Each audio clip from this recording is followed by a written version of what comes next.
Somajiguda press క్లబ్లో మనతో పాటు గ్రూప్ 1 ఆస్పిరెంట్ మనతో పాటు ఉన్నారు. ఒకసారి 1:50 కావచ్చు, 1:100 ఇవ్వాలన్నది వాళ్ళ డిమాండ్. ఒకసారి దానివల్ల ఉపయోగాలు ఏంది, గతం నుండి ఈ చర్చలు జరుగుతూనే ఉన్నాయి, దానివల్ల అంటే వీళ్ళకి జరుగుతున్న అన్యాయం ఏంది, ప్రధానమైన డిమాండ్స్ ఏంది, ఈరోజు రౌండ్ టేబుల్కి అయితే రావడం జరిగింది. ఒకసారి ఆమె నుండి తెలుసుకుందాం. చెప్పండి, మీరు గ్రూప్ 1 ఆస్పిరెంట్ కదా? అవునండి. ఇప్పుడు 1:50 చేస్తామంటారు. 1:50తో ఎగ్జామ్ నిర్వహిస్తే నష్టమేముంది?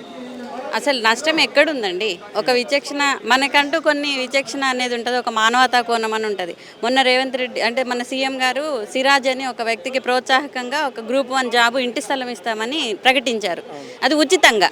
మేము ఇక్కడ అడిగేది ఏంది, 1:100లో తీస్తే మాకు సమన్యాయం జరిగింది. ఎందుకనంటే 2 విరుద్ధ నోటిఫికేషన్లు, 2 సంవత్సరాల మా విలువైన కాలం మేము నష్టపోతున్నాము. ఇప్పుడు మేము అడిగేది ఫ్రీగా జాబ్ ఇవ్వమని అడగట్లేదు, మా అవకాశం మాకు ఇవ్వండి, మాకు ఇవ్వాల్సిన న్యాయం మాకు ఇవ్వండి. అట్లీస్ట్ 1:100 సెలెక్ట్ చేస్తే మాకు జరగాల్సిన న్యాయమైనా జరుగుతుంది కదా. మేము ఇప్పుడు ఎస్సీ ఎస్టీ బీసీలు ఎవరైతే ఓపెన్ షార్ట్ ఫాల్ లిస్ట్లో మేము ఎవరైతే నష్టపోయినామో, 2 సంవత్సరాల విలువైన కాలాన్ని నష్టపోయాము. మెయిన్స్లో జాయిన్ అయ్యి మధ్యలో రద్దయింది. అప్పుడు రాని లీగల్ ఇష్యూస్ అన్ని ఇప్పుడు ఎందుకు వస్తాయి? 1:100 చేస్తే లీగల్ ఇష్యూస్ వస్తాయని చెప్పేసి ప్రభుత్వం నుండి బలంగా చెప్తున్నమాట. ఉచితంగా ఇచ్చినప్పుడు రాని లీగల్ ఇష్యూ ఇప్పుడు సిరాజ్ అనే వ్యక్తికే ఇచ్చారు, ఉచితంగా ఒక జాబ్ ఇస్తున్నాం, ఇంటి స్థలం ఇస్తున్నామని ఇచ్చారు. ఇప్పుడు అట్లా రాని లీగల్ ఇష్యూ ఉచితంగా ఇచ్చేదానికి రాంది మేము 1:100కి ఇవ్వడానికి ఎందుకు వస్తుందండి లీగల్ ఇష్యూ? ఎక్కడి నుంచి వస్తుంది అసలు? ఇది న్యాచురల్ జస్టిస్ కిందకి వస్తుంది కదా. అటు గ్రూప్ 2 గ్రూప్ 3 వాళ్ళు పోస్టులు పెంచాలి, అలాగే ఎగ్జామ్ రద్దు చేయాలని చెప్పేసి అన్నారు. ఈరోజు ఎగ్జామ్ రద్దు చేస్తూ జీవో ఇష్యూ చేసారు. గ్రూప్ 1కు గత కొన్ని రోజులుగా 1:100 పైన పోరాటం చేస్తున్నప్పటికీ ప్రభుత్వం ఎట్లా స్పందిస్తుంది మీకు అసలు? ఇప్పుడు డిఎస్సిని వాయిదా ఏమని చాలా మంది అభ్యర్థులు మొన్నటి దాకా దీక్షలు చేశారు, కొట్టుకున్నారు. వర్షంలో కూడా పిల్లలందరూ బాగా ఇబ్బంది పడ్డారు, ఆస్పిరెంట్స్ అందరూ ఇబ్బంది పడ్డారు.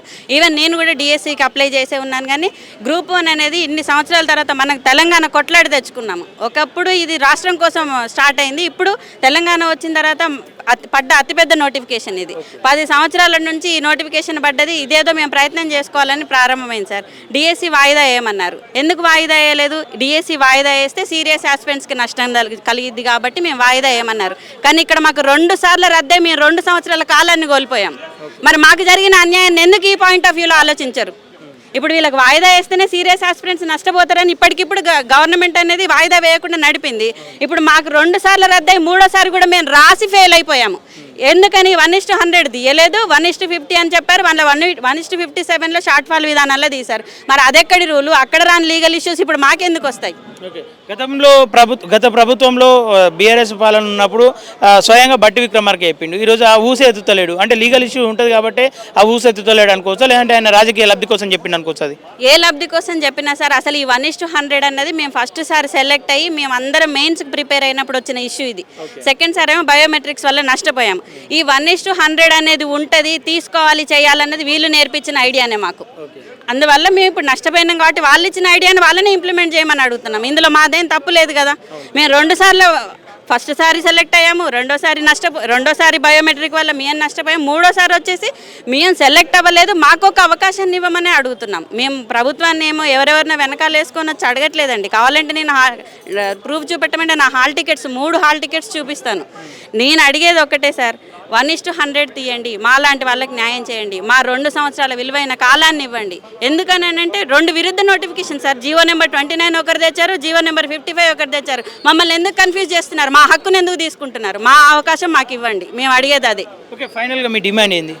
1:100 అయినా ఇవ్వండి, లేకపోతే మీకు అది సాధ్యం కాదు, లీగల్ ఇష్యూస్ ఉన్నాయనంటే 1:50లో మేము ఫస్ట్ టైం క్వాలిఫై అయినాం. అప్పుడు మా తప్పు లేదు. ఎవరు లీకేజ్ ఉన్నారో వాళ్ళకి శిక్ష పడలేదు, వాళ్ళు మంచిగానే తిరుగుతున్నారు. కానీ దానికి నష్టపోయినాం, మేము చాలా నష్టపోయినాం, మా జీవితాన్ని నష్టపోయేంత.